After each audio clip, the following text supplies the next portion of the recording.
तर पार्ट 1 मध्ये कॉमर्स म्हणजे काय हे याचं थोडंसं बेस आपण डिस्कस केलेले आहोत फ्रेंड्स. तेच क्लास आपण कंटिन्यू करत आहोत ह्या पार्ट 2 मध्ये. तर जर कोणी ते फर्स्ट पार्ट पाहिला नसेल तर अगोदर ते पाहून घ्यावं. तर आपण डिस्कस करत आहोत कॉमर्स म्हणजे काय, आणि कॉमर्स म्हणजे काय हे आपल्याला समजून घेण्यासाठी आपल्याला अगोदर बिझनेस म्हणजे काय हे समजून घ्यावं लागेल. तर 1 मिनिटामध्ये पाहूयात की आपण लास्ट व्हिडिओमध्ये पाहिलो नीड म्हणजे काय, वॉन्ट म्हणजे काय आणि डिमांड म्हणजे काय. ह्युमन ऍक्टिव्हिटीचे 2 प्रकार असतात, इकॉनॉमिक ऍक्टिव्हिटी आणि नॉन इकॉनॉमिक. इकॉनॉमिक म्हणजे त्या बदल्यात आपल्याला मोबदला हे मॉनिटरी असतो, आणि नॉन इकॉनॉमिक ऍक्टिव्हिटी मध्ये मॉनिटरी टर्म मध्ये मोबदला भेटत नसतो. तर पैसे कमवण्याचे आपल्याकडे 3 सोर्सेस असतात, एम्प्लॉयमेंट, प्रोफेशन आणि बिझनेस. सोबतच आपण पाहिलोत आता कॉमर्स हे आपला बिझनेसशी रिलेटेड आहे, म्हणून बिझनेस मध्ये सगळ्यात महत्त्वाचं कुठले कुठले फीचर्स आहेत ते आपण पाहिलोत. कॉमर्स म्हणल्यानंतर बिझनेसशी रिलेटेड आहे, तर बिझनेस म्हणल्यानंतर त्याला एक छोट्याशा सिंपल डेफिनेशन मध्ये आपण पाहिलोत. बिझनेसला जर तोडून पाहिलो तर बिझी आणि नेस दिसतो. तर स्टेट ऑफ बीइंग बिझी कशामध्ये, in economic activity. Economic activity हे या ठिकाणी महत्त्वाचं एलिमेंट आहे.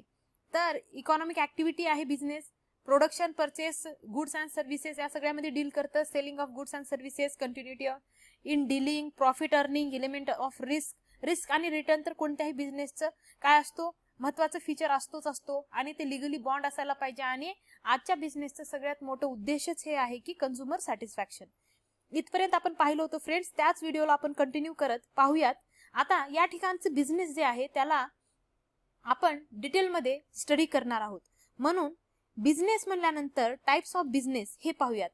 तर आपण कॉमर्स म्हणजे काय हे पाहत आहोत, आणि कॉमर्स हे आपल्याला विसरायचं नाही, हे कन्सेप्ट आपल्याला विसरायचं नाही. तर फ्रेंड्स सगळ्यात अगोदर पाहूयात टाइप्स ऑफ बिझनेस. तर बिझनेसचे 2 टाइप आहेत. पहिला आहे इंडस्ट्री आणि दुसरा आहे कॉमर्स. टाइप्स ऑफ बिझनेस म्हणल्यानंतर बिझनेसचे 2 टाइप्स आहेत. बिझनेसला आपण 2 पद्धतीने कॅटेगराइज करतो. पहिला आहे इंडस्ट्री आणि दुसरा आहे कॉमर्स. तर फ्रेंड्स इंडस्ट्रीमध्ये काय होतं हे आपल्याला सर्वांना माहिती आहे. इंडस्ट्रीमध्ये रॉ मटेरियलला फिनिश्ड गुड मध्ये कन्वर्ट केलं जातं. म्हणजे या ठिकाणी काय होते, प्रोसेसिंग होते. कशाची, रॉ मटेरियलची आपण काय करतो, प्रोसेसिंग करतो, म्हणजे याला कन्वर्ट करतो, कन्वर्जन म्हणतो आपण त्याला. तर रूपांतर करतो कशामध्ये, फिनिश्ड गुड्स मध्ये काहीतरी तयार होतं. हे आहे आपलं पहिलं इंडस्ट्री, हे आहे आपली पहिली इंडस्ट्री. आणि मग या ठिकाणी समजा आता कॉटन आहे, कॉटननं तयार झालेला आहे एक शर्ट किंवा काही एक वस्तू, एक क्लोथ, कपडा तयार झालेला आहे. तर ते कपडा तयार झालेलं आपण घेऊन तर बसणार नाही आता आपल्याजवळ फॅक्टरीमध्ये, वेअरहाऊसेसमध्ये लावून. याला पोहोचावंच लागेल कुठे, फायनल जे कंझ्युमर असेल, आपले जे फायनल कंझ्युमर असेल किंवा फायनल प्रोड्युसर देखील असू शकतो. बघा, प्रोड्युसर देखील वस्तूची डिमांड करतो. तर या तयार झालेल्या कपड्याला किंवा या तयार झालेल्या प्रोडक्टला फायनल जे कंझ्युमर आहे, फायनल कंझ्युमर पर्यंत पोहोचवण्यासाठी या ठिकाणी कोणाचं रोल येतं, ते आहे कॉमर्स. म्हणजे कॉमर्स काय करतो, ह्या इंडस्ट्रीमध्ये तयार झालेल्या वस्तूला डिस्ट्रीब्यूट करतो, म्हणजे एक्सचेंज करतो फायनल कंझ्युमर किंवा प्रोड्युसर पर्यंत.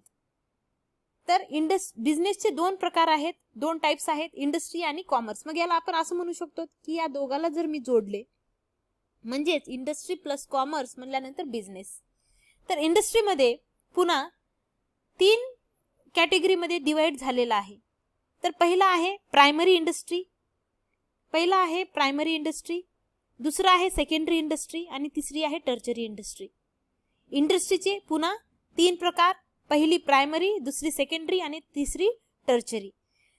तर इंडस्ट्रीमध्ये काय होतं म्हणल्यानंतर रॉ मटेरियलचं फिनिश्ड गुड्स मध्ये रूपांतर होतं, प्रोसेस होतं, प्रोडक्शन होतं, काहीतरी तयार होतं. इथपर्यंत आपल्याला क्लिअर आहे. आणि दुसरं आहे काय, दुसरं म्हणल्यानंतर कॉमर्स. तर कॉमर्स म्हणल्यानंतर exchange of goods and services. हे कशामध्ये येणार, distribution of goods and services. म्हणजे या ठिकाणी इंडस्ट्रीमध्ये जे काही तयार झालेले गुड्स असतील त्यांना सपोर्ट करण्यासाठी, त्यांना फायनल कंझ्युमर पर्यंत, मार्केट पर्यंत पोहोचवण्यासाठी जे कुठले ऍक्टिव्हिटीज येतात ते मोडतात कॉमर्समध्ये. म्हणजे कॉमर्स हे कम्प्लिटली सेलिंग प्रोसेस सोबत रिलेटेड आहे. सेलिंग किंवा बाईंग असू दे किंवा जे काही आता यांच्यामध्ये काय कन्सर्न असेल, exchange of goods and services, म्हणजे प्युअरली एक्सचेंज किंवा distribution of goods and services.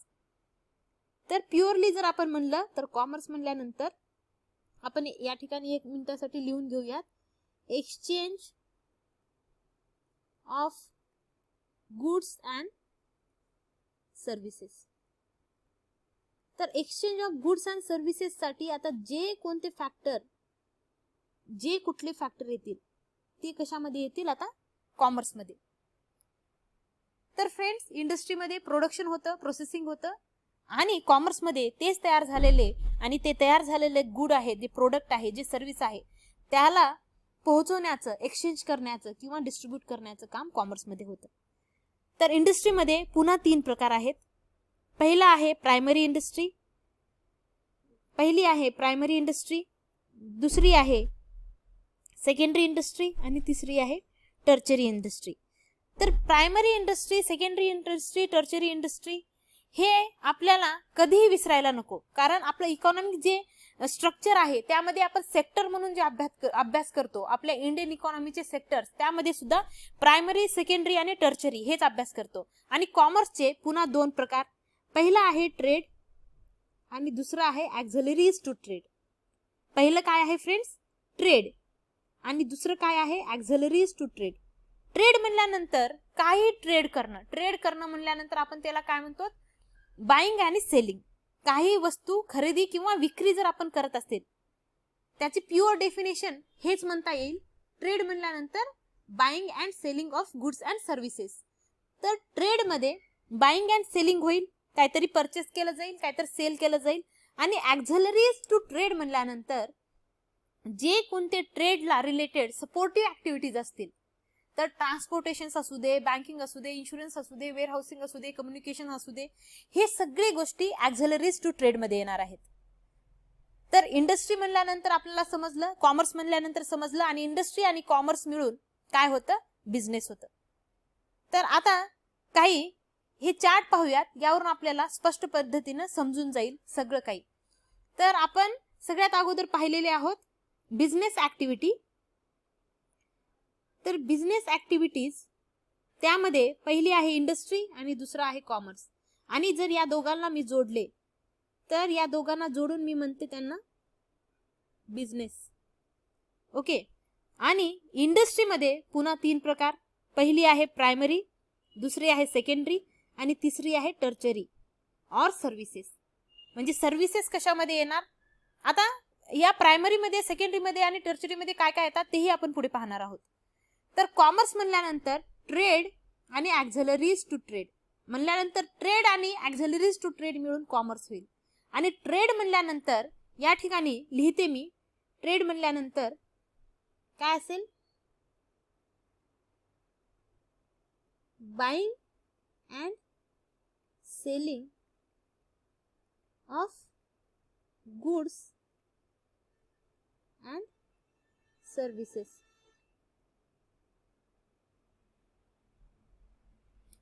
तर कोणत्याही पद्धतीचं जर या ठिकाणी ट्रेड होत असेल तर ट्रेड म्हणल्यानंतर बाईंग अँड सेलिंग इथपर्यंत आपल्याला समजलेलं आहे. तर ते ट्रेड होमही असू शकतो, होम ट्रेड, आणि तो फॉरेन ट्रेड असू शकतो. होम ट्रेड त्यालाच आपण डोमेस्टिक सुद्धा म्हणतो.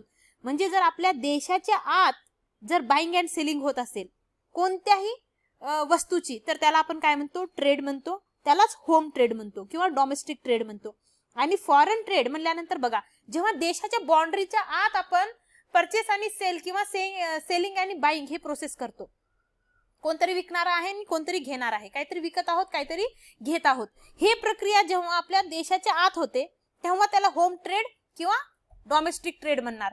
आणि जेव्हा बाईंग आणि सेलिंगलाच जेव्हा आपल्या देशाची बाउंड्री ओलांडून आपण तेच प्रक्रिया करतो, तेच क्रिया करतो म्हणल्यानंतर सेलिंगला आपण काय म्हणतो, एक्सपोर्ट म्हणतो. म्हणजे आपले वस्तू आपण विकत आहोत, बाहेर पाठवत आहोत.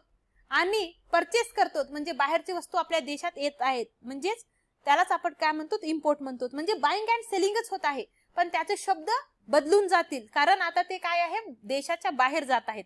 म्हणल्यानंतर त्याला फॉरेन ट्रेड म्हणणार. मग त्यामध्ये येणार इम्पोर्ट आणि दुसरं आहे एक्सपोर्ट आणि तिसरं आहे इंटरपोर्ट. तर इम्पोर्ट म्हणल्यानंतर आत्ताच सांगितले मी, बाहेरची वस्तू आपल्या देशात येत आहेत. एक्सपोर्ट म्हणल्यानंतर आपण बाहेरच्या देशामध्ये पाठवत आहोत.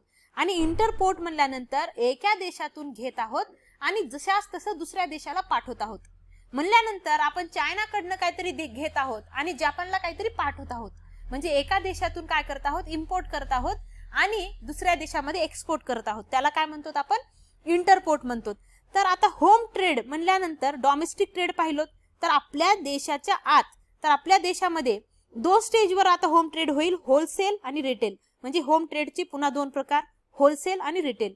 जेव्हा मोठ्या प्रमाणात बाईंग अँड सेलिंग होईल त्याला होलसेल आणि ते छोट्या छोट्या प्रमाणात होईल त्यावेळेस त्याला रिटेल म्हणतो.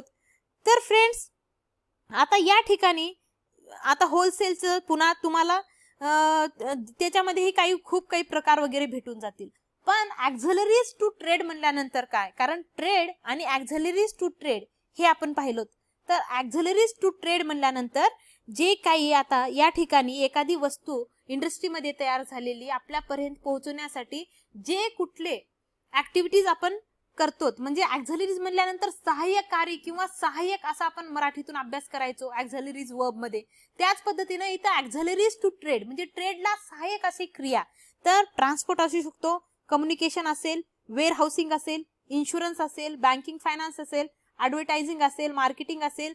तर जे कुठलेही तुम्हाला ट्रेड करते वेळेस लागणारे जे काही सर्व्हिसेस लागतील ते ॲक्झलरीज टू ट्रेड मध्ये येतील. Okay friends. तर बिझनेस ऍक्टिव्हिटीमध्ये फर्स्ट इंडस्ट्री आणि दुसरा कॉमर्स. आणि कॉमर्स मध्ये पुन्हा 2 प्रकार, पहिला आहे ट्रेड आणि दुसरा आहे ॲक्झलरीज टू ट्रेड. ट्रेड मध्ये आहे पहिला होम ट्रेड आणि फॉरेन ट्रेड. आणि ॲक्झलरीज टू ट्रेड मध्ये काय काय येणार म्हणजे transport, communication, warehouse, insurance, banking and finance, advertising हे ॲक्झलरीज टू ट्रेड मध्ये येणार. आता ट्रेड म्हणल्यानंतर एक तर देशाच्या आत होईल आणि दुसरा देशाच्या बाहेर. तर देशाच्या आत जे होईल त्याला होलसेलर किंवा रिटेल म्हणतो आपण. आणि फॉरेन मध्ये जे ट्रेड होईल त्याला इम्पोर्ट, एक्सपोर्ट आणि इंटरपोर्ट म्हणतो. त्याच पद्धतीनं इंडस्ट्री म्हणल्यानंतर या ठिकाणी रॉ मटेरियलचं काय होईल, फिनिश्ड गुड्स मध्ये रूपांतर होईल. आणि प्रायमरी मध्ये त्यामध्ये पुन्हा 3 प्रकार, पहिली आहे प्रायमरी इंडस्ट्री, दुसरी आहे सेकंडरी आणि तिसरी टर्चरी. तसंच मी काय म्हणले, इकॉनॉमिक सेक्टर सुद्धा आपण त्याला म्हणतो प्रायमरी सेक्टर, सेकंडरी सेक्टर आणि टर्चरी सेक्टर. तर प्रायमरी मध्ये सगळ्यात महत्वाचं काय येईल तर ऍग्रिकल्चर.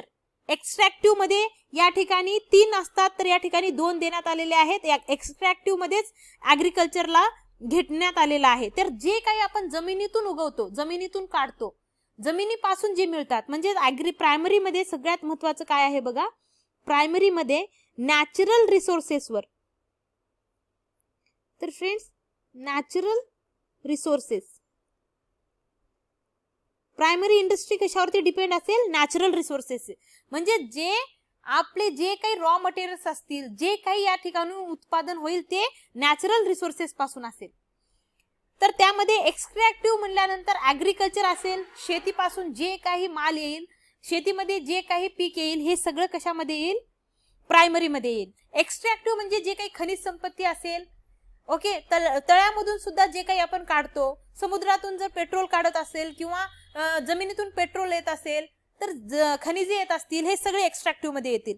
आणि जेनेटिकल म्हणल्यानंतर पोल्ट्री फार्म असतो, गोट फार्म असतो, कॅटलचं वगैरे, फिशिंगचं वगैरे. तर ज्या ठिकाणी रिप्रोडक्शन म्हणल्यानंतर त्या ठिकाणी काय केलं जातं, जेनेटिकल म्हणल्यानंतर अनुवंशिक आपण अभ्यास केलेले आहोत. तर या ठिकाणी जे काही प्राणी पक्षी असतील यांचं जे उत्पादन असेल तर त्यामध्ये पोल्ट्री हे आपण उदाहरणासाठी घेऊ शकतो. तर पोल्ट्री वगैरे जे काही फिशिंग, पोल्ट्री अशा सारखे बिझनेसेस येतील जेनेटिक मध्ये. आता प्रायमरी म्हणल्यानंतर कम्प्लिटली नॅचरल रिसोर्सेसवर डिपेंड आहे, हे याचं सगळ्यात महत्वाचं कन्सेप्ट आहे. तर सेकंड आहे सेकंडरी म्हणल्यानंतर मॅन्युफॅक्चरिंग आणि कन्स्ट्रक्शन. तर मॅन्युफॅक्चरिंग आणि